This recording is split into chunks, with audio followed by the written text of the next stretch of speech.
All right, welcome to Sunday, Still full. and we're just getting it set up. We slept in a little bit today. Let's see here. I suppose I could come over and squat down and say hi. So yesterday was a pretty hard day, all the way around. He was walking around. Jason was walking around like a Neanderthal last night. Hurt his back a little bit, but he's feeling better. My arm's a little sore. I kind of messed my arm up, but today we're going to get prime. We're going to get the electrical sorted out for the important things like headlights and taillights and starter and stop and all those things. And then we'll probably go drive it around for a while. So it should be a fun day. And I think we're going to start by working on prime and then get the wiring going.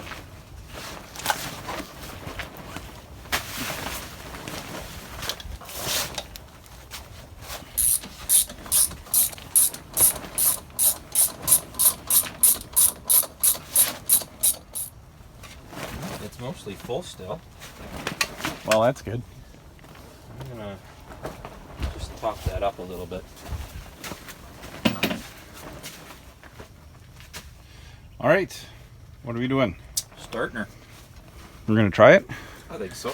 That's still full. I just topped it right up to this one. Battery still charging? It should be done. Well, we can leave the charger on. It'll give it that kick, won't it? If you put it to the 50 amp, it'll give it a kick for a minute.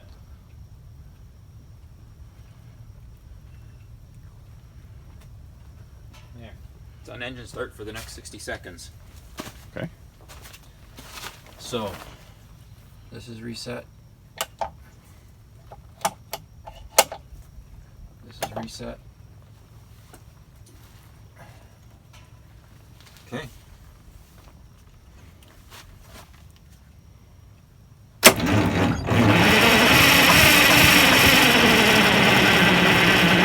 Don't choke it. Why do I smell ether? I think what you're smelling is this ground here. It's getting hot right at this ground wire. I'm going to take this ground off and clean up. I guess it's a positive ground, but it is a ground.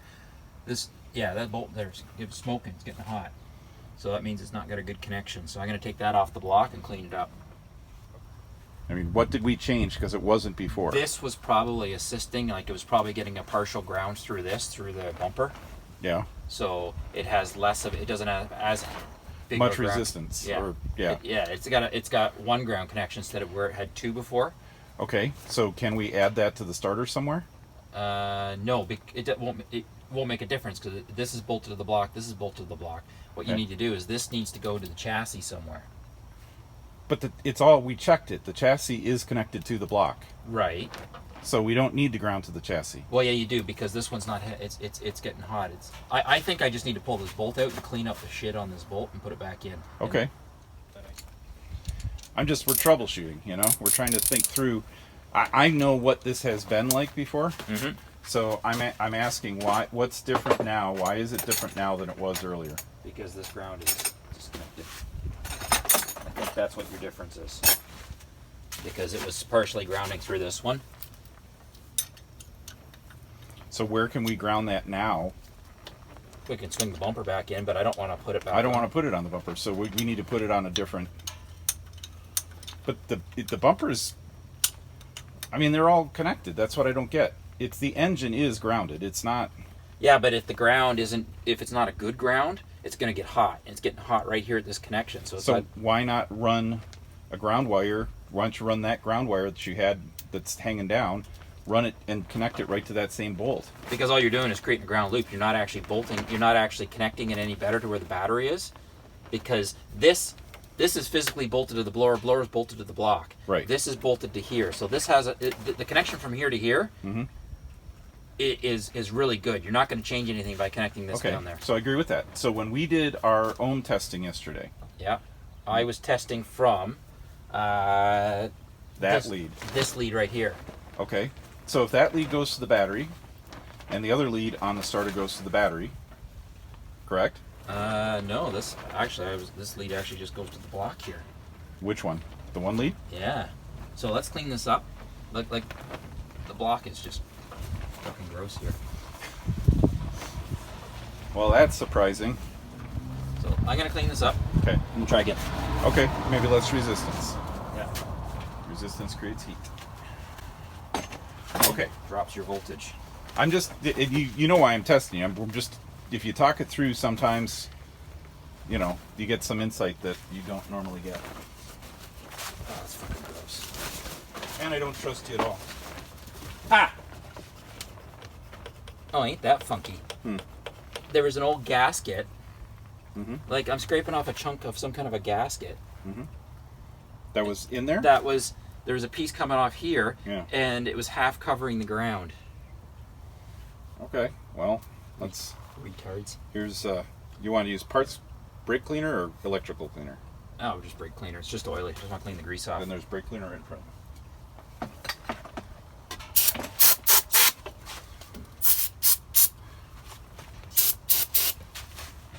Okay. So that's reconnected. So let's try this again. Do you want to hold the fuel for me? Because it's hard for me to do the starter and reach over and grab the fuel. Sure. Okay.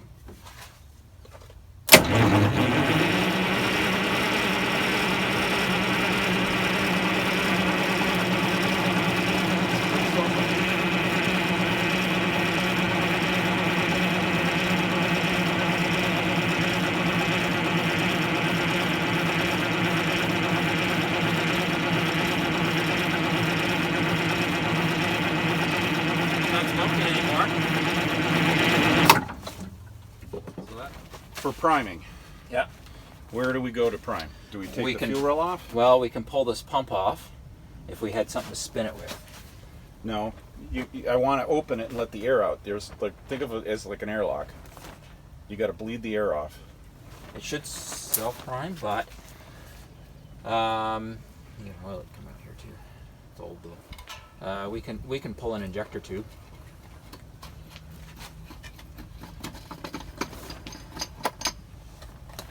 I mean, if we have fuel up here, then that's a whole other.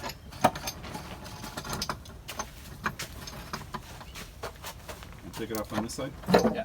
Slide it out. What I was going to do? Oh,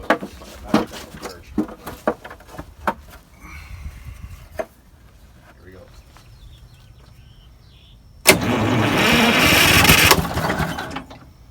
Okay. Do it again. Yeah.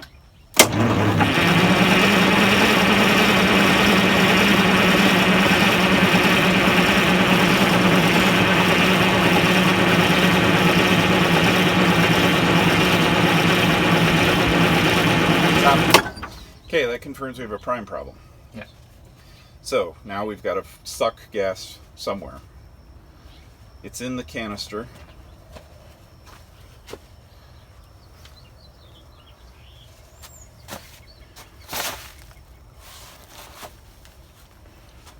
What's all this coming from? Oh, no, that's why I said you got a leak over here. Right there? Oh yeah. That's exactly where it is. The bottom of the. That's where this oil coming from too. Yeah. It wasn't the valve cover gasket, it was the... Okay, well, we gotta fix that one too. The best place to suck would be the return line, Return? which is here, and then you'd suck it all through. Why wouldn't you suck it from... Oh, I see what you're saying. Well, no, you're not sucking it from the return. You're saying put it sucked from here this way. Yeah, pull fuel this way. That way it sucks it all the way through. I disagree. Right before it goes into the rack, because we've got this disconnected. If we did that, we're just gonna... Well, I would reconnect that if I was going to suck it through here. Right, so we want to leave that off for a second. So what sends fuel into the rack?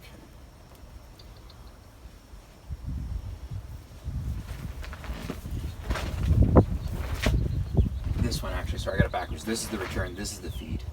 Okay, So this is where it goes in. so we unscrew that. Right? Well, this is the push-on barb here. No, we unscrew right here. Yeah, if you can suck through that. I don't know if you can get your suction thing on that, but we can try.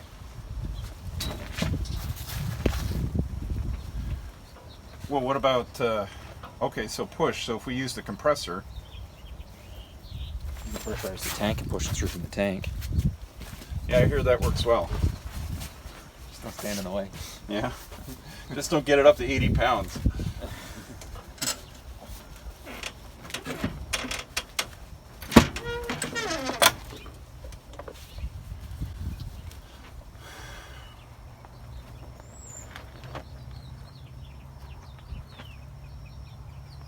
So why is that top canister still full of gas?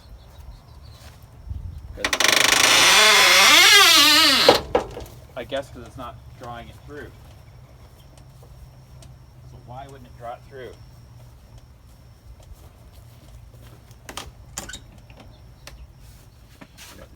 So, all right. So let's think. We can draw. So what, you know, Sky has that little pump. Yeah, he pressurizes it through here to force it through the system.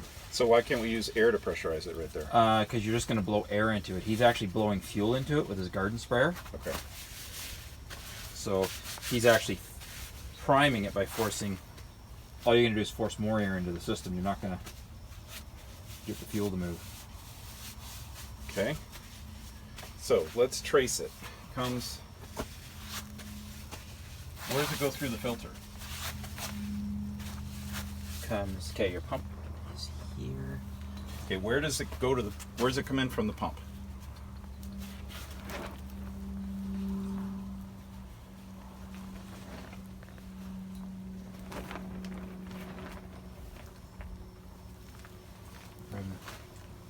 Because here's my question. Here. Did we hook those two up? This is from the tank. Okay, did we hook those up wrong? Which ones? Well, we had to disconnect the fuel. No, we didn't. This is coolant.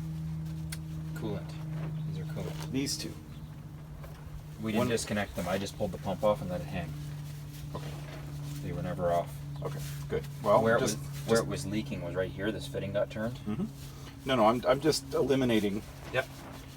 Yeah, I just unbolted the pump. Okay. And took it. So fuel comes in. This is the fuel line that's all greasy and wet. Coming in. It comes out of there. Comes out of the pump and goes where? It comes out of the pump, goes into here, Okay. and from here it goes out the back into the engine. And then this comes out of the engine and this goes back to the fuel tank. That's right. That's your return. Okay, back. so that's our whole circuit. That's our whole circuit. So in theory, if we reconnected that injector, and we sucked it through here, We can't suck. We can blow. we can blow. Well, you need to blow on the tank then, because you can't blow air into the system. Otherwise, you're just going to push whatever fuel in the system you've got out the return. You're not going to draw any fresh fuel in. All right. Do you want to put that back on? I'll get the. The only thing you could do is if you have a good suction gun, you could suck. I don't have. I mean, you saw my suction gun. Yeah, it's not going to do anything. I mean, it could, but it just. First thing I'm going to do is I'll clean up. No, I'm going to put sunscreen on. Okay. So drag the blow away. It's still useful. Should we try to blow it with this off to see if we get fuel to the injector? You could. I mean that. You could do that, yeah. Because it would blow air if there's air in the system, air in the line. It's going to blow that fuel through from the fuel filter. Okay, yeah. So I saw this on YouTube, and it really turned out well for the other guy. So what we're going to do to prime, we're going to stick this in here. We're going to get air pressure, and we're going to supercharge the gas tank, get it up, I don't know, 90 pounds or something like that. It really works out well. I've seen it on YouTube, and it did a good job for the other guy. Got nothing. Well, maybe I tell a lie. Maybe it is filling up a little bit. What's that? It might be filling up a little bit. I don't think so, though. Well, keep an eye on it.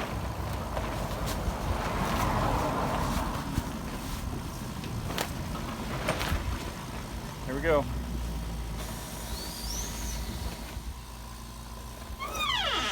Like that should force it through to the filter.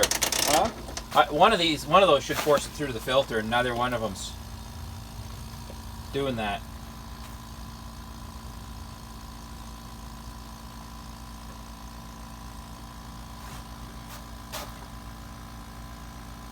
I wonder if the fuel pump acts as a restrictor. Maybe I need to turn it slowly as you do that.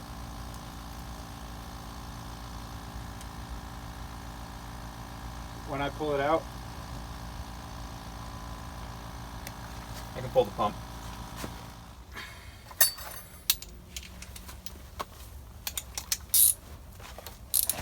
Why are you taking the pump off? I was gonna, well, I thought we were just going to pull the fuel canister off. pull the fuel canister. Oh, like pull the filter out. Well, why don't we try this? Why don't we, if it comes straight from the fuel line, don't pull the pump. If it comes straight from the fuel line, just undo the hose that goes, the hose, not the whole pump. Okay. Yeah, just loosen up that. It's this one.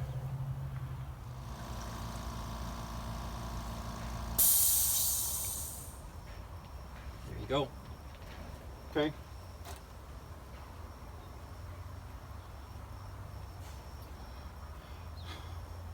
Hold it down.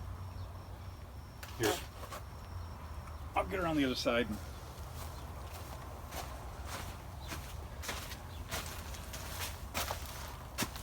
Where's that? It's in behind. Just plug it for me. I'll come around and do it. Oh, it's right here? And there should be a hose clamp that's going to go on it too. If I just keep it. Go for it.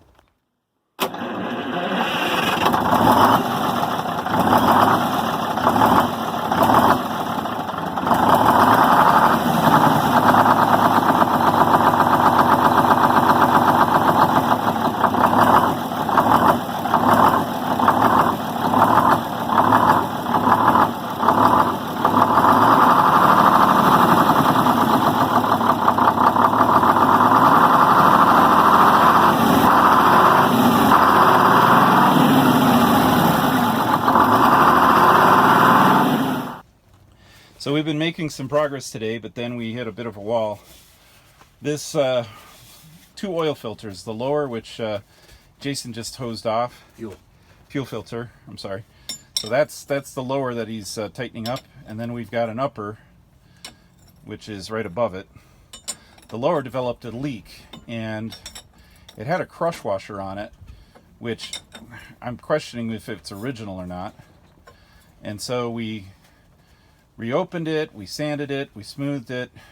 We re-annealed it. Yeah, we did everything, and then decided maybe we need to go to a gas safe, a fuel safe rubber gasket, at least right now. If there is a perfect size, I'm sure Luke at US Coach has it, but this will certainly help us get us down the road, which is our goal. We just can't have diesel leaking all over the place. All the other leaks seem to be doing okay. There's a couple other ones that we have been working through. So the other thing that we did today is we wired it up, and hang on a second here, he's gonna Ready? give it a test. Hang on a second, let's get. So we created this little start-stop box in the back, and we fixed up some of the wiring, relocated some things, and just got it better. So now we're gonna fire it up and see if that leaks again. So here we go.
So that's the next thing we're going to do. we probably don't need it to get down the road, but we're gonna go see somebody in a couple days that could probably help us fix that. Get that dialed in a little bit more. Don't see fresh oil there. Is there? A little bit. A little bit. Well, that's something we're gonna have to probably re-engineer anyway. And we'll just have to wait a couple minutes for that to see if that's going to start dripping again. Because if I recall, it was fine after we ran it, and then... Is it dry now? No, it's dry now. Okay. Maybe you want to show them what we used? So, one of the other projects that we're working on is fixing the air regulator in the front of the bus. And in order to do that, you need to make a diaphragm out of what is called diaphragm material. And this stuff is hard to find. It's like unobtainium. And so we're sitting here trying to make gaskets, and the owner of the building, the former guy I bought the bus from, goes, "Hey, I've got some of this rubber diaphragm material. Would you like that?" So we cut a big chunk of it off, and we're going to use that for the rebuilding of the air regulator. It's not bad enough right now that we can get it down the road, but that's something on the list. We have to just take 4 screws off, cut it to size, and put it back in, and it should do the job. But it's not just rubber. It's got actually a fiber material in between. Camera will pick it up. Yeah, just hold it steady. There's a fiber material in between. Sometimes you see it like in radiator hoses and things like that as well.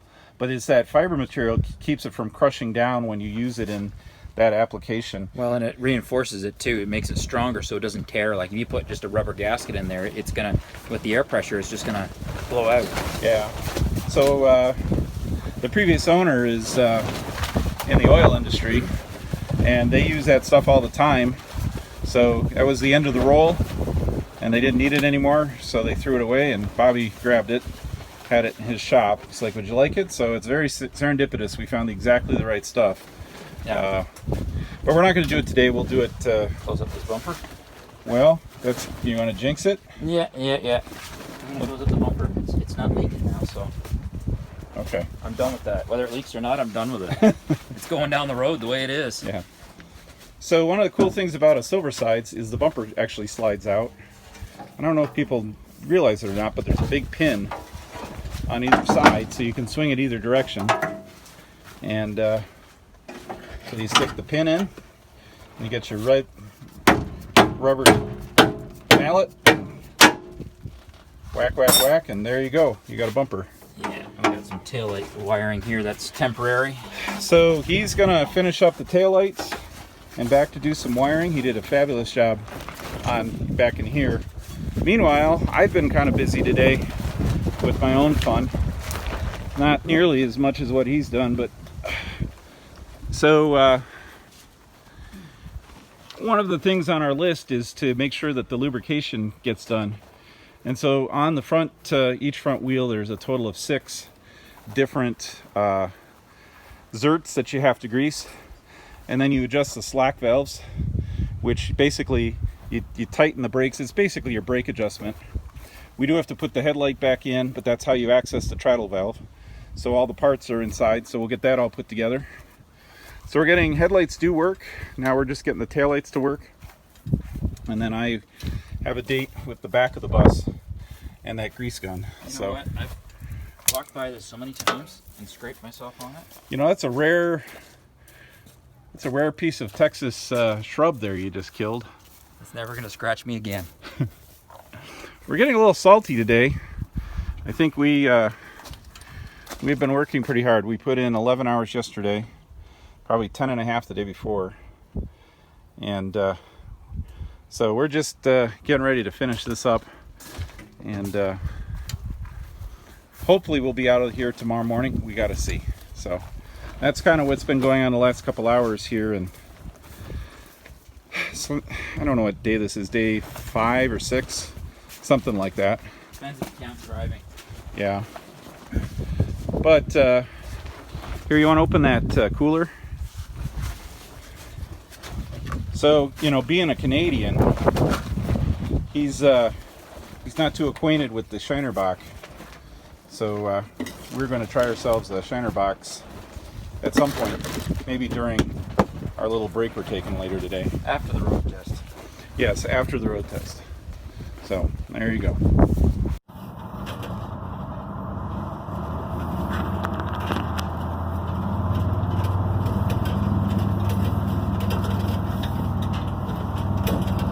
The whole window frame rattles.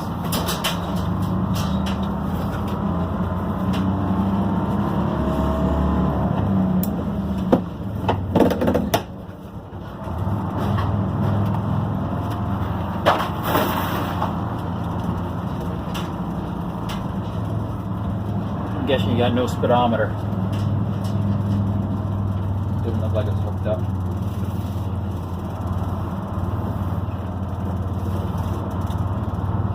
Steering feels okay. Check the brakes before we get up to the next corner.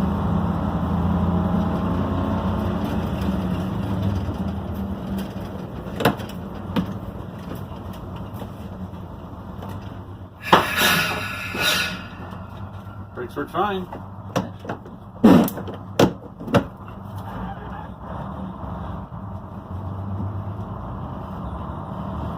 There's dinner.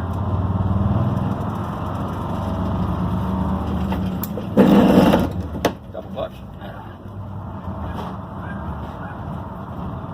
The little fucking dogs think they're the shit, eh? Yeah. I'm gonna find something just to wedge in here, a piece of foam or something that doesn't paddle. Yeah. Because it's not all the way up or down. No, it's a single pane piece of glass. It's supposed to be a double pane. Well, that's the whole frame, the whole window frame. Actually, I might even be able to put a pair of channel lockers on this and crank it down a little bit, get a breeze.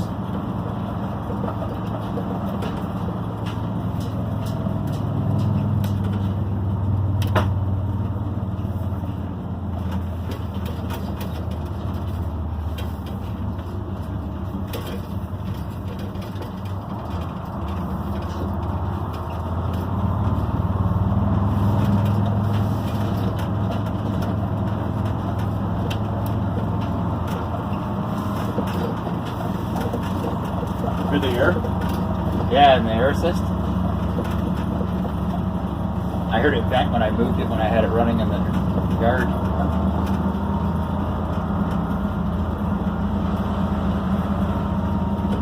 Did you just double the distance you've ever driven it? No, we've driven around 6 or 7 times. Now we start looking for a big streak of oil.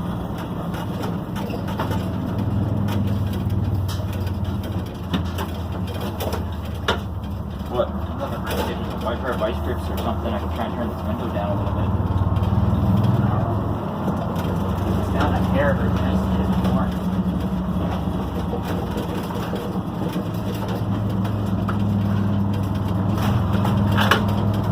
Stop on the next lap. I want to grab a pair of pliers or something. Okay, there's a tow strap in the middle of the road right there. So I don't know which strap you had, but the strap fell off. Okay. Get it on the next lap.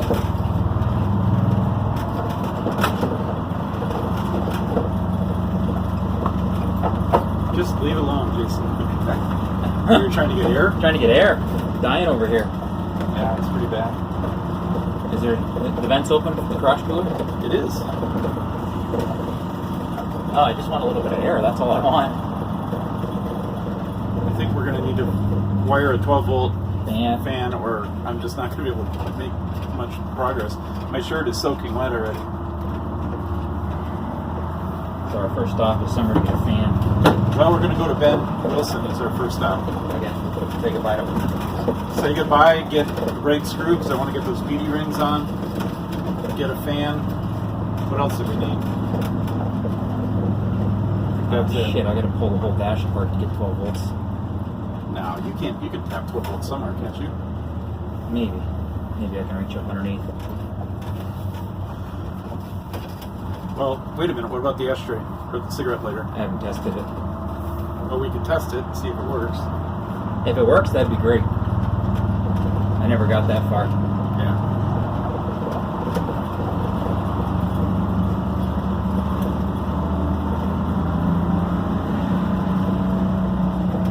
Stop this time. I'm gonna grab a crescent wrench or something I can try and turn this square knob.